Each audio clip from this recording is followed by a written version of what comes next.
tax revolts, especially in the state of California.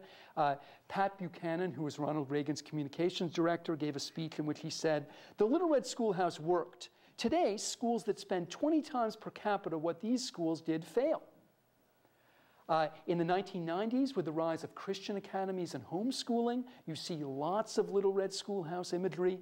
The videos that homeschoolers make often have Little Red Schoolhouses in them. And my favorite example of all, you know those home makeover reality shows where suddenly you get a new house?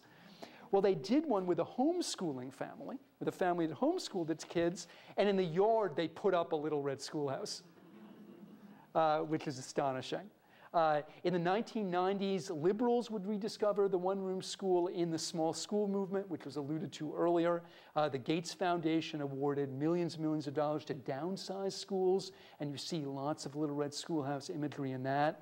And then in the 2000s, with the rise of the internet, and especially internet sales, things like eBay, you find an amazing trade in Little Red Schoolhouse items, bells, desks, blackboards. At a teacher reunion in Michigan, I found a wonderful speech by a Michigan ex-teacher who called the group to dinner with her handbell. But here's where it gets interesting. In her speech, she says that she bought the handbell as an antique at a Cape Cod store long after her own school had installed an electric buzzer. Isn't that interesting? So she didn't use the bell. She bought the bell at an antique store after the bell had become obviated by these new technologies. So that bell, this bell, I think it reverberates for us in our collective imagination for the one-room school that we want to remember. People on the left might remember it as a locus of group learning or communalism, the mainstreaming of handicapped kids. People on the right might remember it for discipline and quiet obedience, but it probably wasn't that either in most cases. The thing I find so interesting about the obedience part is conservatives who exalt the discipline of schools, they often look back fondly on the pranks and the mischief. So another great image that I found, this Michigan woman recalled her own teacher, the evocatively named Sadie Reuschlein, you can't make this stuff up, who whipped her kids with a rubber hose. So the boys filled the hose with chalk. So when Sadie hit a boy, chalk would fly across the room with the first swing. I think this is a really rich metaphor for the way we remember the one-room school because it's both authoritarian and mischievous, right? I mean, you've got the hose, but you've got the mischief too, all at once. How can it be both? As a matter of history, that doesn't really make sense. But at the level of memory, it makes perfect sense. The strict teacher needs the unruly student, and vice versa, so that they can play their role in this drama. Do we distort the Little Red Schoolhouse? Of course we do. Even the term Little Red Schoolhouse is generally a distortion. But it also connects us to a shared past, and most of all, to each other. It seems to me that if we want our schools to be more democratic, or to be more effective, or more rigorous, or more inclusive, or anything, we do need a collective ideal. And I think the Little Red Schoolhouse provides it. I think that's one reason why when there have been tragedies at schools, which there have been in recent years, you see the Little Red Schoolhouse icon invoked. So you remember Columbine, where kids were gunned down in a high school, right, in a suburban high school, not in a one-room schoolhouse, a suburban high school. Ben Sargent had a remarkable cartoon where he wrote, school days, pack and heat is cool days. We'd read and write, we'd hit the ground at the telltale whine of a Magnum round. You packed a Raven 25, a 9mm was more my style. Who'd ever thought we'd both survive, being a couple of kids? Well, it's a riff on this, of course. It's a riff on school days. And you look at the cartoon itself, and you can see the iconic features, the single door, the slanted roof, the bell tower.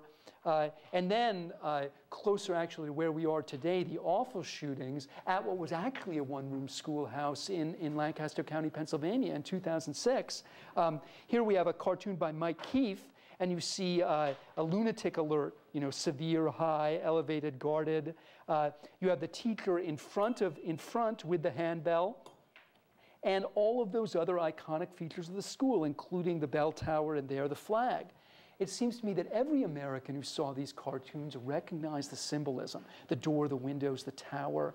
So that image underscores the tragedy of these events like no other symbol can. However much it distorts the past, the Little Red Schoolhouse ideal reflects the best in American education. Anyone who wants to build a better future and a better school will probably have to start from there. Thanks very much.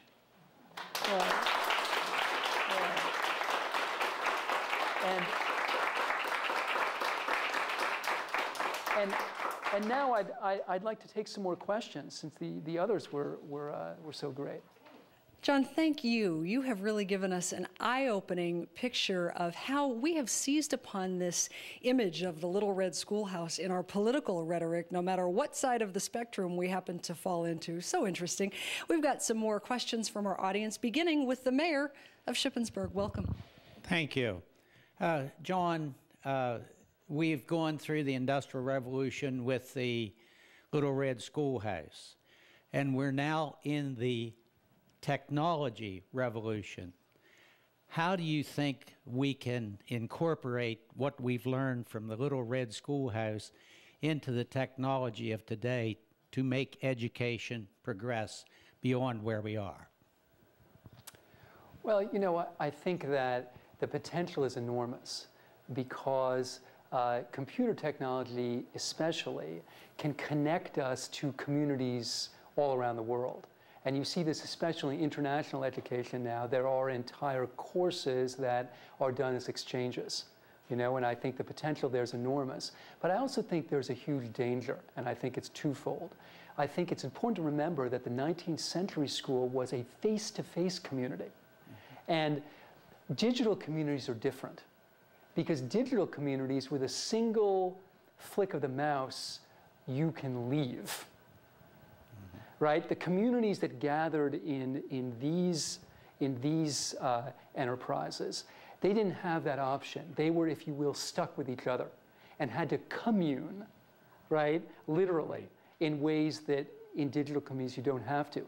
The other thing I think that's very important to keep in mind is that the 19th century was a print culture. And there is some considerable evidence now that people, kids and adults, do not read with as much care and comprehension on screens as they do in print. There's some very interesting evidence showing that even if you print out what's on a screen,